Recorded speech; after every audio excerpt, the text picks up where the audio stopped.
प्रिय दर्शकों, हम आपका ध्यान इस महत्वपूर्ण डिस्क्लेमर की ओर आकर्षित करना चाहते हैं। इस इंटरव्यू में हमारे अतिथि द्वारा व्यक्त किए गए विचार और मत उनके व्यक्तिगत हैं। ये आवश्यक रूप से हमारे YouTube चैनल या संपादकीय टीम के दृष्टिकोण का प्रतिनिधित्व नहीं करते हैं। हमारा लक्ष्य एक ऐसा मंच प्रदान करना है जहां पसमानदा विषय से संबंधित विविध दृष्टिकोण प्रस्तुत किए जा सकें। हम विभिन्न विचारों को सामने लाने का प्रयास करते हैं, लेकिन इनका समर्थन या विरोध नहीं करते। आपके समय और सहभागिता के लिए हम आभारी हैं। यदि आपके कोई प्रश्न या चिंताएं हैं, तो कृपया हमसे संपर्क करने में संकोच न करें। पसमानदा समुदाय का महत्वपूर्ण अंग होने के लिए धन्यवाद। सादर अब्दुल्ला मंसूर। इसके अलावा एक तो बड़ा विश्वविद्यालय है जिसको लेके सब लोग जानते हैं कि हाँ अलीगढ़ मुस्लिम यूनिवर्सिटी है। उसने बहुत हद तक चीज़ों को डेमोक्रेटाइज करने की कोशिश किया था, लेकिन पता नहीं वो राजनीतिक और खेमेबाजी वाली चीज़ें उसको लेके डूबी या डूबने की कोशिश करती है या एक छत्र राज करने की कोशिश करती है। इसके इतर देश में बहुत सारे माइनॉरिटी इंस्टीट्यूशंस हैं, जैसे कॉलेज है, सिवान में भी है, या फिर देश के और अलग अलग कोनों में है। उस पर आपने कभी नज़र दौड़ाया है कि वहाँ की स्थिति भी ऐसी ही है या बेहतर? देखिए, चूँकि मेरा सिवान से संबंध है और बहुत ज़्यादा मैं भारत को नहीं घूमा हूँ और बहुत सारे भारत के इंस्टीट्यूशन को मैंने करीब से नहीं देखा है, लेकिन सिवान के आसपास, फिर अलीगढ़, फिर दिल्ली, फिर बिहार में जो इंस्टीट्यूशन हैं मैं देख रहा हूँ, उनकी हालत जो मैंने पहले बयान किया ठीक वैसे ही है। अब उस्मानिया का क्या हाल है मैं नहीं बता सकता।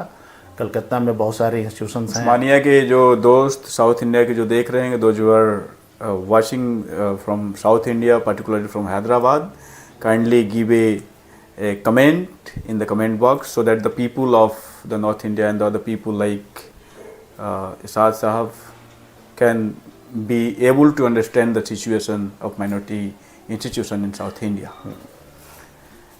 तो इसके साथ एक ही स्थिति है सब जगह, मतलब कहा जाए तो एक बड़ा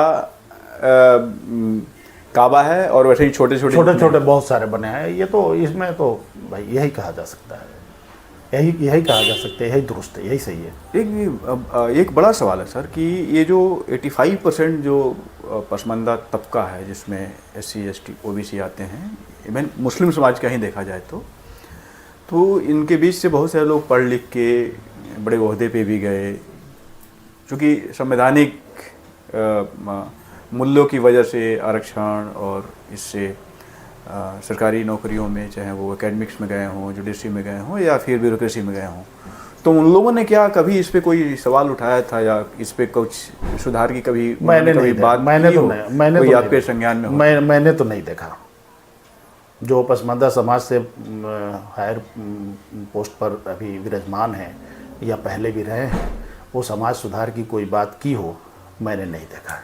इसके पीछे किन कारणों को आप जिम्मेदार मानते हैं? इसके पीछे बस एक ही कारण है कि उनके दिमाग में ये बात भर दी जाती है कि तमाम मुसलमान बराबर हैं, ना कोई छोटा है ना बड़ा है। छोटा बड़ा अगर कोई है तो तकवा की बुनियाद पर है, मतलब परहेजगारी की बुनियाद पर है। ये बात उनको उनकी घुट्टी में पिलाई जाती है और समाज से चूँकि वो एक तरह से कट जाते हैं, उनकी प्रोफाइल बदल जाती है और वो हाई प्रोफाइल के लोग हो जाते हैं, तो समाज में आना जाना भी उनका ख़त्म हो जाता है और वैसे ही पार्टी में जाते हैं जो उनके लेवल का होता है और वैसे ही समाज में वो रहते हैं जो उनके लेवल का होता है।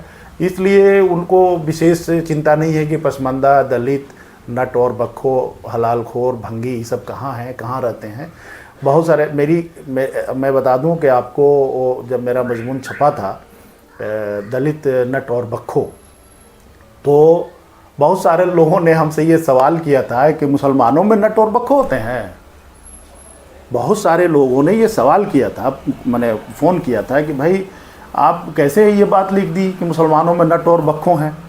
अब आप सोचिए, प्रश्न करने वाला आदमी को ये नहीं पता है कि मुसलमानों में नट, भंगी, हलालखोर इस तरह के लोग होते हैं और बहुत ही विषम परिस्थिति में, बहुत ही ख़राब हालत में वो ज़िंदगी गुजार रहे हैं।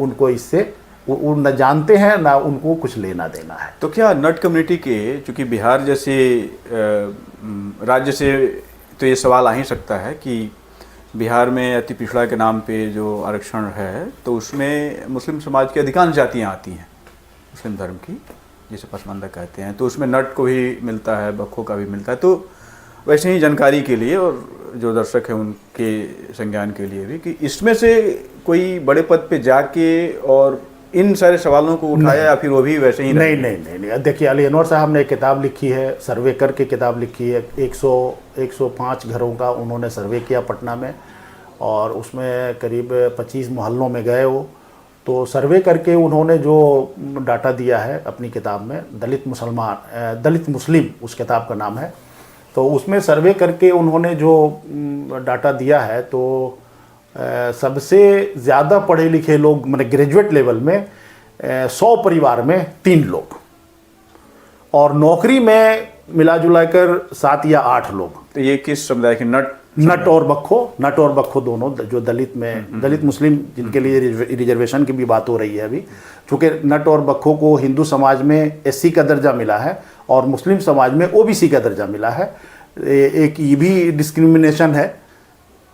एक बात करते हैं सर, चूँकि आप पढ़ाई लिखाई से संबंधित हैं, और केवल पढ़ाई लिखाई वाले नहीं, आप समाज सुधारक वाला जो लाइन होता है उस पर आप चल रहे हैं और चलते हैं। इसमें जो माइनॉरिटी का इशू है खास करके संस्थानों का, वो पसमानदा के हक में कितना है? मैं देख रहा हूँ कि माइनॉरिटी का जो माइनॉरिटी इंस्टीट्यूशंस हैं उनमें भी डेमोक्रेसी नहीं है। हम डेमोक्रेटिक स्टेट में जीते हैं, तो हमें हर कदम पर डेमोक्रेसी नज़र आना चाहिए, और डेमोक्रेटिक जो मूल्य हैं, जो लोकतांत्रिक मूल्य हैं, उसको अपनाना चाहिए अगर आप डेमोक्रेसी में विश्वास करते हैं तो।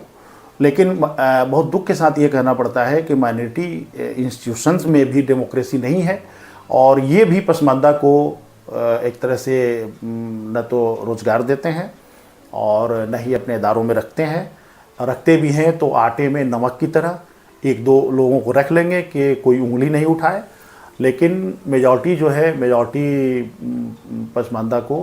मेजॉरिटी जो इंस्टीट्यूशंस हैं वो पसमानदा को नहीं रखना चाहते हैं, या अगर बहुत काबिल कोई पसमानदा मिल गया तो उसको रख लेंगे। बाकी मैं कुछ विशेष नहीं देख रहा हूँ। उनके यहाँ भी भाई भतीजावाद, फिर जात पात, ये सब भरा हुआ है, बहुत बुरी तरह से भरा हुआ है। पहले तो अपने ख़ानदान के लोग को ही रखेंगे, फिर जो उनके रिश्तेदार हैं रिश्तेदारों को रखते हैं। मैं तो ये कहता हूँ कि भाई माइनॉरिटी जो इंस्टीट्यूशंस हैं, सरकार को पब्लिक से नहीं बल्कि उसमें जो काम करने वाले लोग हैं, जो उसमें उस इदारे से फारिग होते हैं, आप उनसे रेफरेंडम करवा लीजिए कि माइनॉरिटी किस हद तक डेमोक्रेटिक है, माइनॉरिटी इंस्टीट्यूशंस किस तरह से डेमोक्रेटिक है, उनसे रेफरेंडम करवा लें। उसमें जो काम करने वाले लोग हैं वो भी जो सेक्रेटरी होते हैं, सेक्रेटरी से त्रस्त रहते हैं, और सेक्रेटरी बहुत सारा नाजायज़ काम भी करवाते हैं और अपना रौब दिखाते हैं, ख़ानदान का रौब दिखाते हैं। ऐसा कई जगह केस मुकदमा का भी नौबत आ जाती है, और मैंने बहुत करीब से देखा है इंस्टीट्यूशन को। वो मैंने मुसलमानों के लिए, तमाम मुसलमानों के लिए सही नहीं है। सरकार को इस पर कोई नियम बनाना चाहिए, कोई काम करना चाहिए, बल्कि या पब्लिकली मैंने एक आंदोलन, एक तहरीक चलनी चाहिए इनके खिलाफ। तो आप तो ये बात कह रहे हैं, तो इस वीडियो को देख के तो कोई ये भी कह सकता है कि आप भड़का रहे हैं लोगों को, और सरकार को आप घर के कामों में, जैसे कहा जाता है ना कि हमारा अपना मसला है, इसमें सरकार क्यों दखल देगी, तो ये कह के आप ये कितना न्याय? तो इसीलिए मैं कह रहा हूँ कि उस इंस्टीट्यूशन में जो लोग काम करते हैं या काम किए हुए हैं, जो उस सेक्रेटरी के ख़ानदान के न हों, जो सेक्रेटरी होते हैं उसके ख़ानदान के न हों, आम आदमी जो उसमें काम करता है वो किन मुसीबतों में काम करता है, आप रेफरेंडम करवा लें, आप उनका ओपिनियन ले लें कि माइनॉरिटी स्टेटस इनका रहना चाहिए कि नहीं रहना चाहिए। मैं अपनी बात तो नहीं कर रहा हूँ, मैं तो माइनॉरिटी इंस्टीट्यूशन में हूँ नहीं, लेकिन सेक्रेटरी के ख़ानदान के अलावा कोई भी आदमी उस इंस्टीट्यूशन में काम कर रहा है, आप उसका ओपिनियन ले लें। अगर वो कहता है कि नहीं माइनॉरिटी रहना चाहिए तो रहे, अगर वो कह चाहता है कि नहीं रहे तो नहीं रहे। मैं तो ओपिनियन की बात कर रहा हूँ। तो बहुत गूढ़ बात कह रहे हैं सर। आप ओपिनियन ले लें, मैं भड़काने का काम नहीं कर रहा हूँ, मैं ओपिनियन लेने का काम कर रहा हूँ। क्या ले लें, जो वहाँ से रिटायर्ड है वो रिटायर्ड का ओपिनियन ले लें कि उसने अपनी ज़िंदगी या अपनी नौकरी किस तरह से काटी है, किस मुसीबत में काटी है। आप उससे उसका ओपिनियन लें, आप उससे भी इंटरव्यू ले लें, तब देखें, तब पता चलेगा कि माइनॉरिटी इंस्टीट्यूशन क्या होता है। मतलब उसमें दलित वंचित को कोई सवाल ही नहीं है, दलित वंचित के तो तस्वीर ही नहीं है। उसका तो कहीं उसमें जगह तो है ही नहीं। आप मैंने कॉन्सेप्ट दिमाग में भी बात नहीं ला सकते हैं कि दलित और वंचित उसमें जा पाएंगे। चपरासी तक नहीं जाते हैं, उसमें नहीं लिए जाते हैं। अगर कहीं हो बखो, हलालखोर, भंगी, धोबी, इस तरह के लोग उसमें अगर इंस्टीट्यूशन में हो तो आप दिखा दें हमें। आप पत्रकार हैं या आप मीडिया से जुड़े हुए हैं, किसी माइनॉरिटी इंस्टीट्यूशन में जो सफाई कर्मचारी है उसको भी दिखा दें कि बंगी समाज से हो, बखो समाज से हो, नट समाज से हो, आप दिखा दें, मुसलमानी से ही।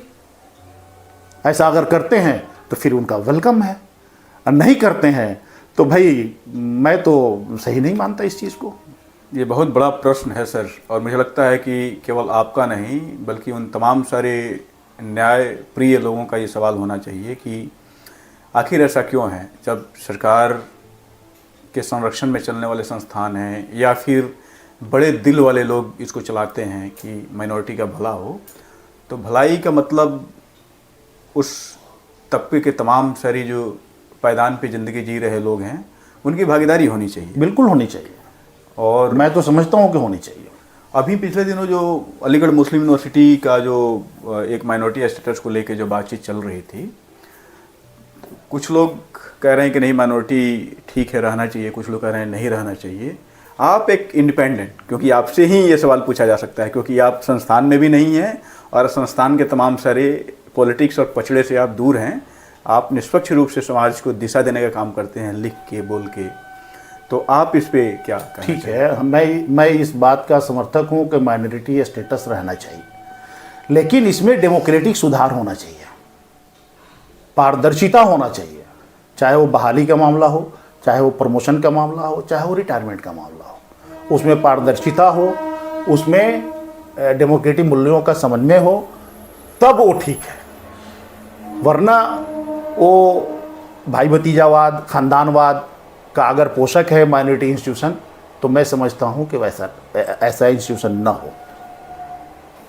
तो आपको नहीं लगता है कि एक तरीके से अलीगढ़ मुस्लिम यूनिवर्सिटी जिसे दूसरा काबा, ज्ञान का काबा कहा जाता है, वैसा संस्थान नहीं रहे तो फिर क्या होगा माइनॉरिटी नहीं का? मैं संस्थान के खिलाफ नहीं हूं, मैं अलीगढ़ मुस्लिम यूनिवर्सिटी के खिलाफ नहीं हूं। मैं इन इंस्टीट्यूशन में डेमोक्रेटिक मूल्यों का समर्थन हूँ। मैंने डेमोक्रेटिक मूल्य उसमें शामिल हों, पारदर्शिता हो।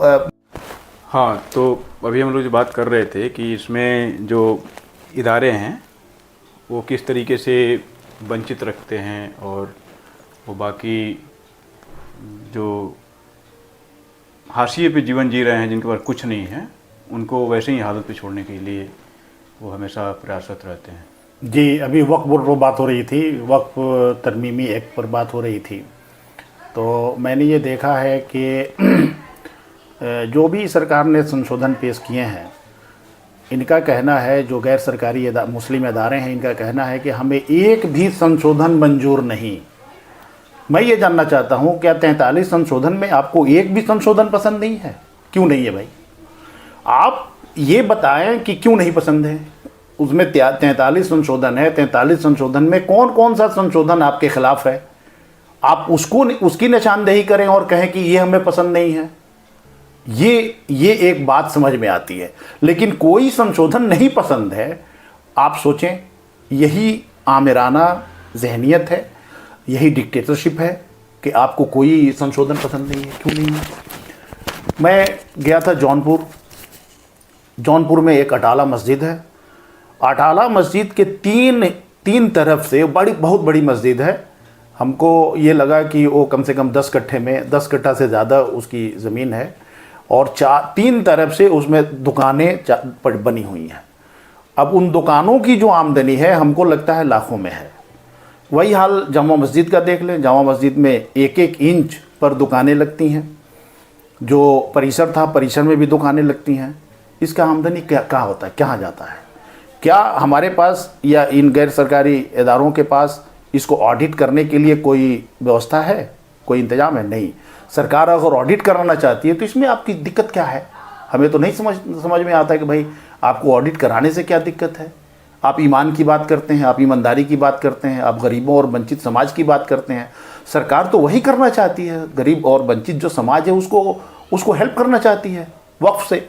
आप कहते हैं कि नहीं सारी ज़मीन ले लेगी, तो आप सरकार से ये कहें कि भाई ज़मीन मत लो, ये कह सकते हैं।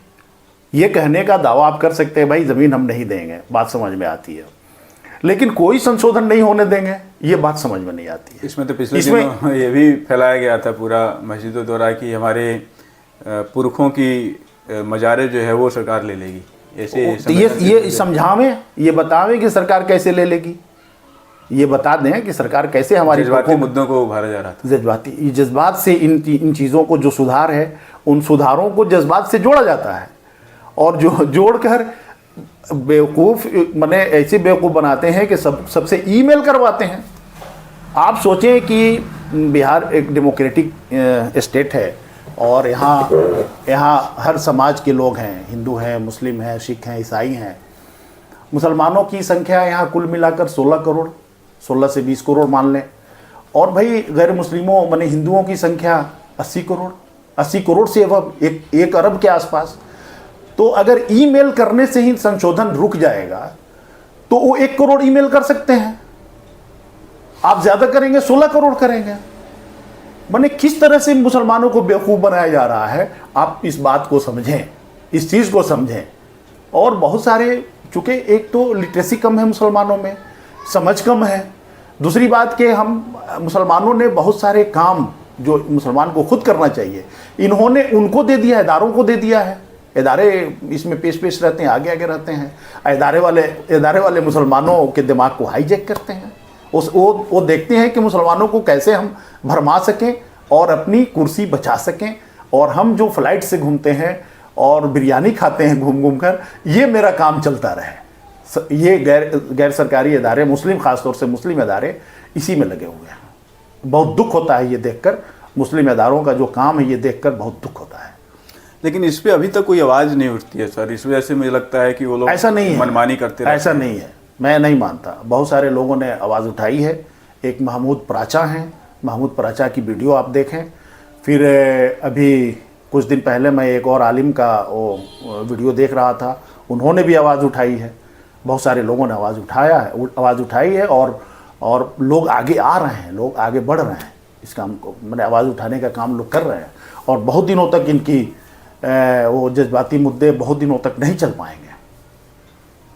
वैसे इस तरीके से तो पिछले दिनों एक तालका की रिपोर्टिंग थी जिसमें ये लिखा गया था कि जमा मस्जिद का जो इलाका है और जमा मस्जिद के अंदर जो दुकानें बनी है वो किसी एक व्यक्ति की है और उनकी वो सनातनी चली आ रही है। बिल्कुल, ये तहलका.com पर अभी भी उपलब्ध है, आप पढ़ सकते हैं।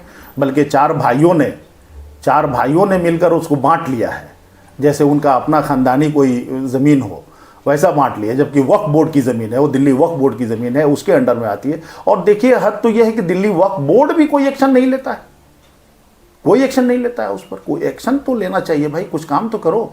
नहीं, वो 4 भाइयों ने बांट लिया है, चारों भाई उसकी आमदनी खाते हैं। तहलका.com पर ये मैंने भी पढ़ा है, आप भी जानते हैं। चलते चलते अब एक जो सवाल है जो अक्सर आता है, और वो लगभग जो एकेडमिया के कटे पतंग टाइप है। कटे पतंग का मतलब यह है कि जिनका मास के साथ इंटरेक्शन नहीं है, केवल लाइब्रेरी और किताबों के साथ है और बुद्धिजीवियों के साथ है, जिनके पास कोई समस्या नहीं है। वो एक की बात दूसरी मुंह से कहता है, दूसरे की बात तीसरा व्यक्ति कहता है, उसमें ये चलते रहता है। आप जो चीज़ें भी उठा रहे हैं वो बिल्कुल प्राइमरी रिसोर्सेज के रूप में उठाते हैं, उन चीज़ों को फिर आप एक जस्टिफाइड तरीके से पेश करते हैं। तो आप उर्दू अदब में जो जात पात का सवाल है उसको आप किस रूप में देखते हैं? उर्दू अदब में जात पात का जो सवाल है ना, बहुत कम है, बहुत ज़्यादा नहीं है। उर्दू अदब में 2 तबका मिलता है, एक खाए पिए लोगों का और एक वंचित समाज का, लेकिन उसमें जात पात का जो मामला है वो नहीं है, ऐसा मैं नहीं देखता हूँ। जैसे मंटो ने लिखा है, फिर कृष्णचंद्र ने लिखा है, प्रेमचंद ने भी लिखा है, तो उसमें आप जाति का नाम कहीं नहीं देखेंगे, वो वंचित समाज को ही लिखा है। जात पात का मामला उर्दू अदब में अभी, उर्दू जो एक जाति के साथ जुड़ा हुआ है, मतलब अशराफों की भाषा बन के रही है, और अशराफ चाहता है कि इसे उन पसमानदा लोगों पे या उन दलित मुस्लिमों के ऊपर थोपे जिनकी कभी भाषा रही ही नहीं, और उर्दू के माध्यम से वो पूरा एक तरीके से देखा जाए तो इस्लामीकरण की बात करता है। कुछ लोगों ने जोड़ा है, लेकिन ऐसा नहीं है। कुछ लोगों ने मुसलमानों की भाषा या अशराफ तबके की भाषा उन लोगों ने कहा है, लेकिन आप कुछ दिन और पहले चलें, इतिहास का अध्ययन करें तो गालिब, अल्लामा इकबाल, इस तरह के और भी लोग उर्दू को कुछ समझते नहीं थे, वो फ़ारसी में शायरी करते थे। अशराफों का, जो अशराफ तबका था मुसलमानों का, उनके घरों में फ़ारसी का चलन था। वो तो एक समय था जब हिंदू जो लोग थे वो लोग भी फ़ारसी जानते थे, फ़ारसी पढ़ते थे। लेकिन अब तो अभी जो कंटेम्पोररी समय में जब हिंदुस्तान पाकिस्तान ये सब चीज़ें हुई, जब हम मॉडर्न डेमोक्रेसी हमें मिला, उसके बाद की बात, जब ये आशा की जाती है कि भाई आप उर्दू अच्छे नहीं बोलते हैं तो अच्छे मुसलमान नहीं हो सकते। ऐसा नहीं है, ऐसा नहीं है। उर्दू, देखिए, उर्दू ज़बान जो है ये पूरे हिंदुस्तान में बोली जाती है, हिंदुस्तान की ज़बान है।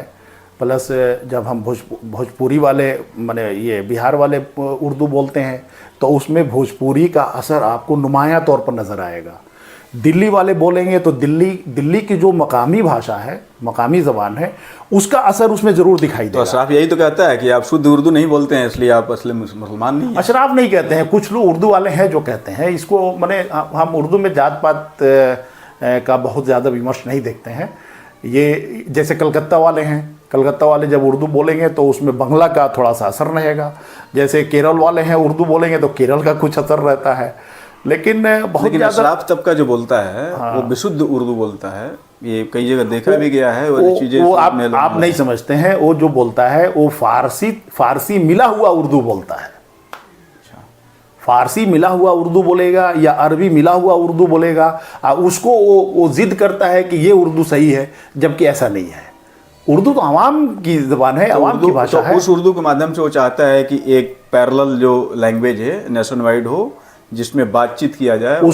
उसमें बस उसका एक ही मेंटेलिटी काम करता है कि मैं फ़ारसी और अरबी मिला हुआ उर्दू बोलता हूँ तो और उर्दू तबके से मैं ऊपर हूँ। वो अपने को ऊंचा साबित करने के लिए ऐसा वो कहता है, जबकि उर्दू ज़बान के साथ ऐसा नहीं है।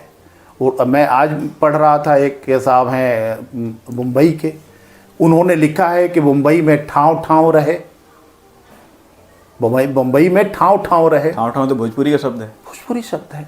और उन्होंने लिखा है उर्दू का जो सबसे बड़ा माने इंटरनेशनल रिसाला है, उर्दू दुनिया ने छापा है। तो ऐसा नहीं है उर्दू के साथ। वो चूँकि अपने को वो समझता है कि मैं बहुत इमिनेंट फिगर हूँ उर्दू के लिए, इसलिए हमें अरबी और फ़ारसी को मिलाकर बोलना चाहिए। वो ऐसा बोलता है और लोगों से वैसे ही सुनने की अपेक्षा रखता है, वैसे ये जिद करेगा। आम तौर से जहाँ उर्दू रही है ना, मकामी ज़बान का कुछ ना कुछ उस पर असर रहा है और उर्दू ने इस असर को कबूल किया है। वो तो देखा जाए तो बहुत मिली जुली संस्कृति रही है, जिसमें लोग उर्दू, हिंदी और ये सब चीज़ें साथ चलती रही है। कई संस्थानों में उर्दू हिंदी एक ही सेंटर ऑफ इंडियन लैंग्वेजेज का हिस्सा है, और भी भाषाएं, बांग्ला है, उड़िया है। लेकिन जैसे इंटेंशनली कुछ चीज़ों को थोपा जाता है, जैसे मान लीजिए कि क्षेत्रीय, जैसे पहले ये चीज़ें नहीं थी, हिंदी भी नहीं थी, उर्दू भी नहीं थी। क्योंकि मैंने देखा है कि जो भोजपुरी भाषी लोग हैं उन लोगों के बीच में यदि हिंदी लेके कोई जाता है तो कहता है अंग्रेजी बोलता रहे। ये चीज़ें, मतलब ये कहने का मतलब ये है सीधा सीधा कि अभी हमें ग्राह्य नहीं है, हम अपनी जो भाषा है उसी में कंफर्टेबल हैं। ठीक इसी तरीके से उर्दू को भी यही ग्राह्य नहीं लगा, लेकिन इसके साथ एक ये जोड़ दिया गया है कि नहीं भाई, आपको यदि मुसलमान कहलाना है तो उसका पूरा पैकेज है कि ये जब तक नहीं जानोगे तब तक यही पैकेज। हाँ, यही पैकेज उर्दू के जवाल का कारण बना। यही पैकेज जो मुसलमानों से जोड़ा जाता है, फिर इसको अरबी और फ़ारसी के जो लफ्ज़ हैं या अल्फाज हैं जो ये मुहावरे हैं, उनको ज़बरदस्ती ठूसा जाता है। उर्दू का जवाल, उर्दू माने मरने का या ख़त्म होने का यही कारण है। वरना उर्दू ही ऐसी भाषा है जो हिंदुस्तान में पैदा हुई, और पैदा होने में सिर्फ मुसलमानों का किरदार नहीं रहा, सिर्फ मुसलमान ही ये तो हिंदू बहुत सारे लोग, प्रेमचंद उर्दू के मुंशी थे, और प्रेमचंद के अलावा भी सिख, बहुत सारे लोग, गोरखा, सारे लोग। ये तो फौजी जबान थी ना उर्दू, फौजी जबान थी या बाजारी जबान कहते हैं उर्दू को। उर्दू का मानी भी बाजार होता है। तो आप देखे होंगे उर्दू बाजार, उर्दू महल, ऐसा जामा मस्जिद के पास जामा मस्जिद उर्दू बाजार।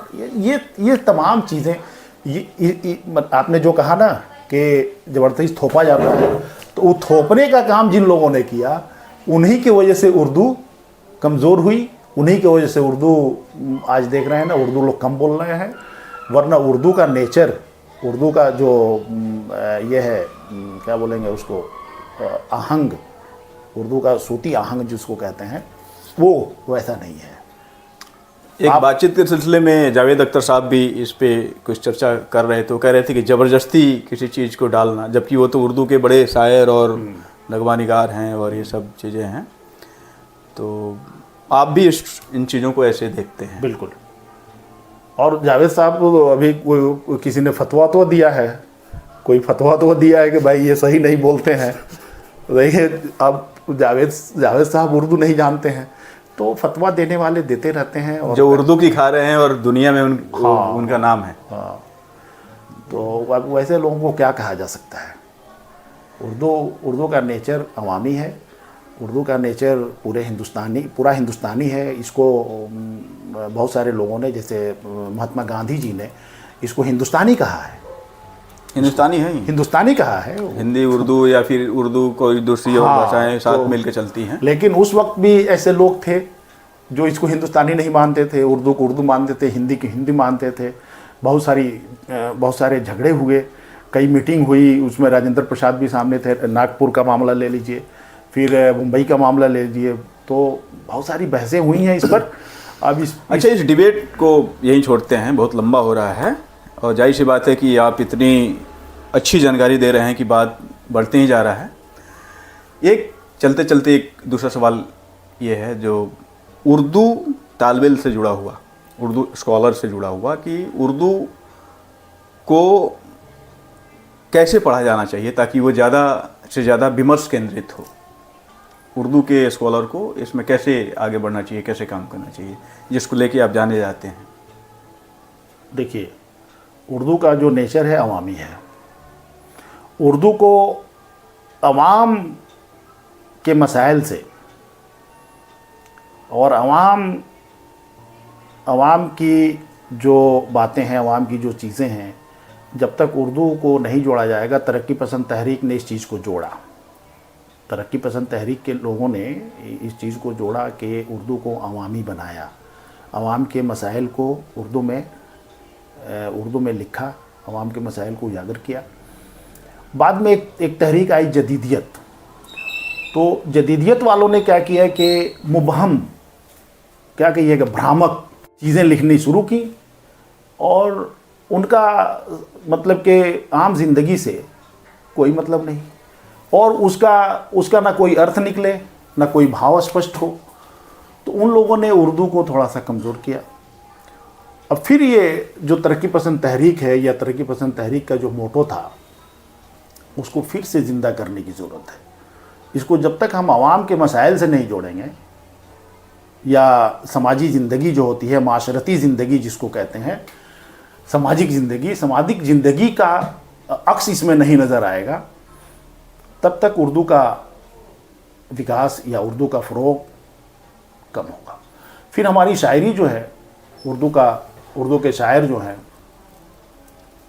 उर्दू के शायरों को भी हम ये कहेंगे, या जो विद्यार्थी हैं जो पढ़ना चाहेंगे उनको भी हम ये कहेंगे कि अपनी शायरी में अरबी और फ़ारसी लफ्ज़ों का, मुहावरों का इस्तेमाल कम करें, और जो आम बोल चाल के मुहावरे हैं, या आप भोजपुरी से ताल्लुक़ रखते हैं तो भोजपुरी के जो मुहावरे हैं, भोजपुरी के जो लफ्ज़ हैं, उनको आप ज़्यादा से ज़्यादा इस्तेमाल करें। तब यहाँ के लोगों को लगेगा कि ये अपनी ज़बान है,